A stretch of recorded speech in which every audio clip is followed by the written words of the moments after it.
Hey guys, how's it going? Welcome to August. You know, down in Texas it's usually just boiling hot at this time, but it's kind of mellow. I mean, it's still in the 90s, but it's in the low 90s, and we've had rain, but you know, it's not as dry or as hot as it normally is. So hopefully this is, we have fall not too far behind us. And fall's usually kicking in around October, late October for us. So I got a bunch of records to show. We'll kick that off. And another thing about August is Locked Grooves has existed for a year now. So I think that's pretty cool. I didn't know if I'd still be doing this in a year. One thing I've learned is I like making videos. It's fun. You know, those of you who like making videos, I'm sure you can relate. It's a fun thing to do. Things I could do better, I might get some more editing software and see if I can spice things up a bit.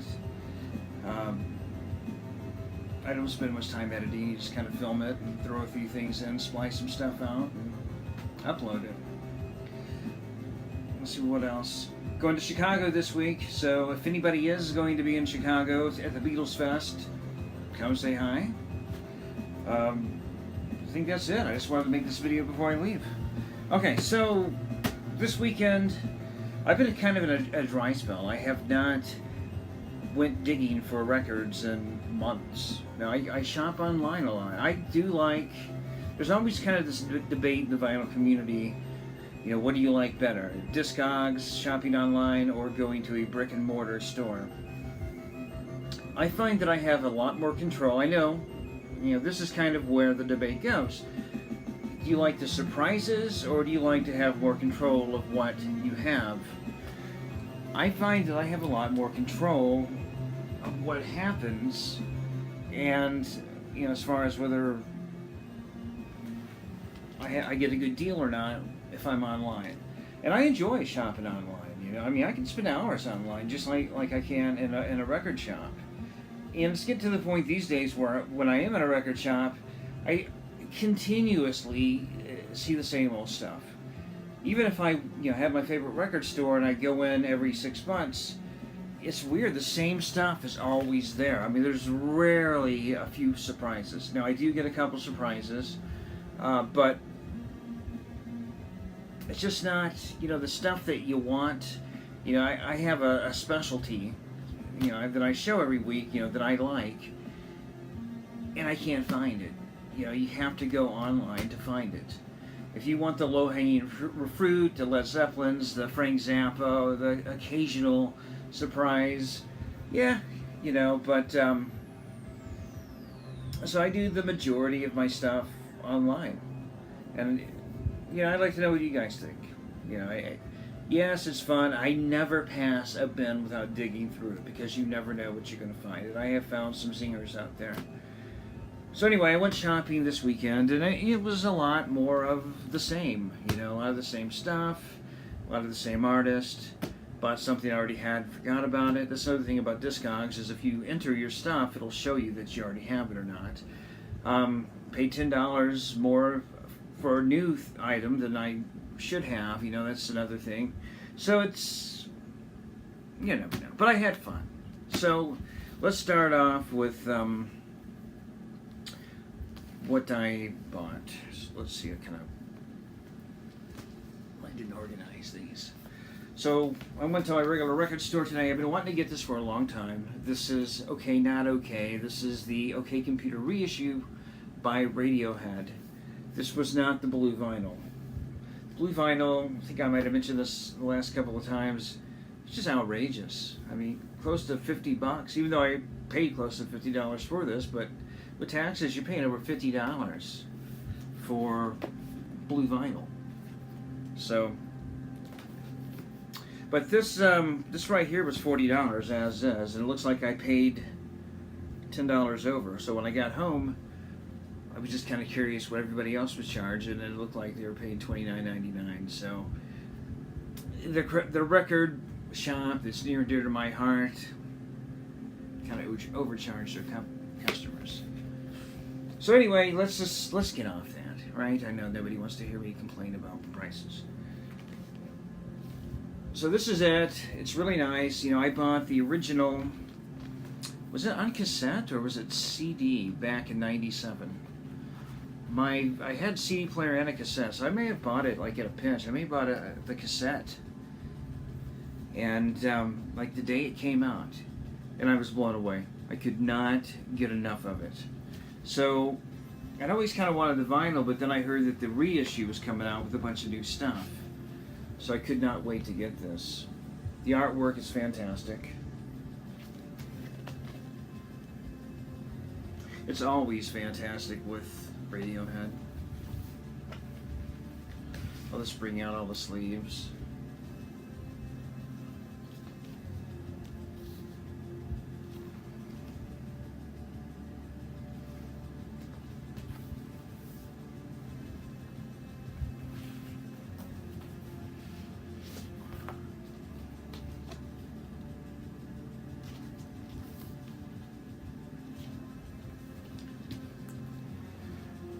It does come with a download code. So let's go with kind of this stuff. And I suppose, you know, with the reissue, a lot of what you're paying for, especially with Radiohead, a lot of the beautiful artwork. And with this, it does come with, there's 3 discs. The first 2 discs are the original album, and the second disc is about, around 10 songs of new stuff. I don't know if any of it's been reissued on B-sides or not, but it's stuff that I don't have, so it's pretty cool. The other thing that I picked up at my record store was Sun Ra and his orchestra. Now, I hadn't heard this before. I do like Sun Ra. Sun Ra is hit and miss. He's a very challenging listen. You know, it's some of it's really good, and some of it you're just, you know, it's giving you a headache. But this album cover is just amazing. You know, you wish you were just there. I'm sure it's hot and lava, but, you know, in a air-conditioned bubble watching this. Now, the music, very challenging. You know, this is one of the ones that we have to kind of be in the mood for. But I did sit through it, and it is enjoyable. It's one of those. Some of these I'm putting away right now because I went to a record show as well, and I want to show you what I bought at the record show.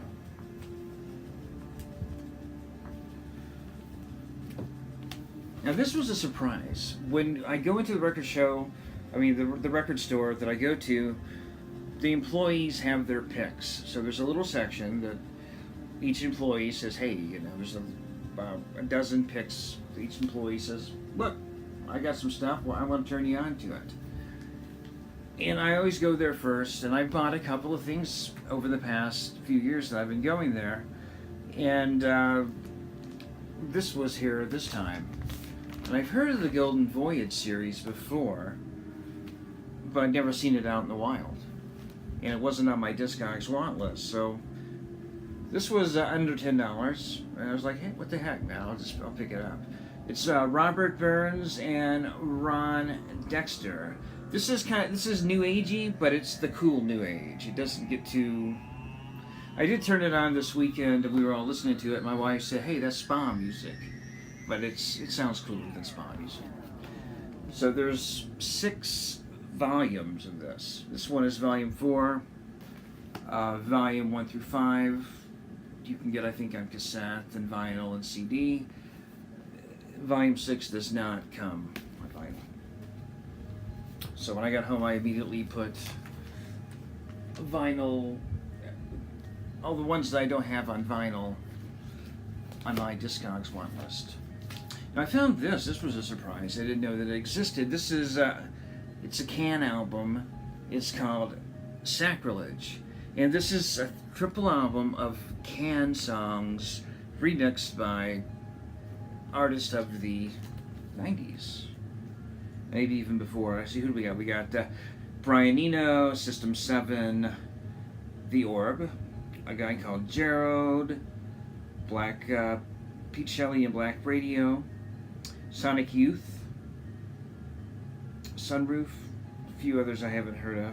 But this is really good. when I seen it, I liked the whole concept of it because I was looking at Can albums and this popped up. I don't know. It's really kind of mind blowing in a way. I mean, some of it has that '90s remix thing, where you have the, that little backbeat. But for the most part, it's very original. They've done a really good job. You can tell that it sounds like it sounds like Can. The songs are still in place, assembled. They still sound like the original songs. I recommend it. At least get some samples and listen to it and see what you think. It's as trippy as you think it might be, and that's why you listen to Can. And then I got this one. And I got another one, I'm just not showing it right now. Queen, the first one. And when I picked it up, it said, hey, it's on white wax. And I was like, oh, that's kind of cool, man. I'll show it to you. But when I got home and I was entering it on Discogs, I found out it was a bootleg. And I typically try not to buy bootlegs. I've bought them before. And I guess maybe if I would have looked a little closer or paid more attention, I might have figured it out. And Discogs will not even have it listed for sale. They won't, I guess Queen got with them and said, or the label, and said it's a bootleg and we don't have anything to do with it. So you can list it as owning it, but you cannot sell or buy it on Discogs. And it sounds good. It looks cool. But I didn't know it was a bootleg at the time, or I would not have bought it. So the next day, I still had some money left over. This was money I've been saving up for a while, like birthday money, a little bit of overtime, stuff like that. I kind of squirreled away. And so the next day, I went to a record show. And I've talked about record shows and how I feel about them. I know a lot of people say that's the place to be. I've never found like one that I'm totally excited about. They're crowded. A lot of what you see is really cheap. Stuff that we've picked through millions of times before. I don't really see, there's never that really special booth that what you want. That krautrock booth, or the rare stuff from Europe, or you know what I mean? Stuff with a lot of grails in it. It's all very common. And if you do find something, once again, I don't mean to harp on it, but it's, $10 to $15 way overpriced. So I've never been a big fan of shows. I had planned on going, I woke up Sunday, and I was like, I don't know if I want to go. But then, in the end, I went. And then, it was typical. It was the same thing. Very crowded, cheap records, like the Anne Murray type, and if I did find something that I liked, that I wanted, it was overpriced. But one of the things I found that was kind of like a trick that I found this time was look for the people like you. The small booths, they look just like us, like dudes that would collect records, not like used car dealers. There's a lot of the used car dealer type people there. And what I did, I went by one guy's booth and I found this one. Relatively cheap. $20 for Live Evil. And I guarantee for one of the used car salesmen, if they would have had it, it'd been $50. Really good condition. The guy was really nice. So I picked it up.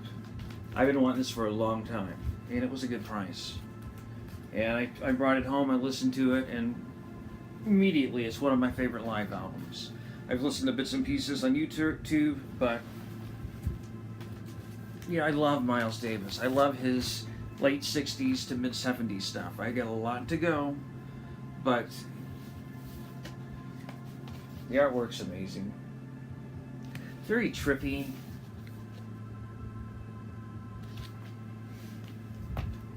And then from the same dealer, because I was kind of done at the time, so I found this one. Jan Garbarek. I hadn't heard this one, but I like Jan. This one's called Photo with Blue Sky, White Cloud, Wires, Windows, and a Red Roof. And that's what it is. You look at the photo. This sounds really good. It's not as weird or wild as jazz that I like, but it's soothing. I really enjoy it. And then on my way out, right as I was leaving, there was a lone table, with a crazy looking dude, like I say, he kind of looked like us, not the used car salesman type dude. And I stopped by, and the first thing I looked at was this one, Eamon Dual 2. And at this point, I only had $15 left in my pocket, and it was $15. But I went through, and he had a lot of Eamon Dual, he had a lot of krautrock. This would have been the place where if I didn't go to my record store the day before and hadn't bought the Live Evil, which I'm glad I did, I probably would have walked in, went straight to his table, and spent everything that I had right there. He had so much good stuff. I can't even go into everything he had, but that one booth, that one table, totally redeemed the record store experience for me. And it's made me, I want to go now to the next one that happens, and I'm going to look. Like I said, the two qualifications are small booths and the people that look like us, the people that look like they love records, that this could come out of their own collection. And I asked the guy, the last person I went to, the one I bought the Eamon Dual from, I said, is this your collection? This is like a private collection. He goes, no, these are just albums that I buy, I listen to, and then I sell them off so I can buy more stuff. And he said, I just buy stuff that I think's interesting. I said, well, it shows.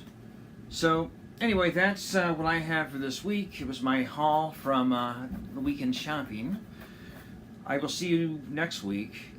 What I plan on doing is taking some videos of the Beatles Fest and who knows what else in Chicago, probably some non-related music things, and kind of putting them into a video, and hopefully it'll work out, and I'll have something nice to show you next week. So anyway, catch you guys on the flip side, and keep spinning. Catch you later.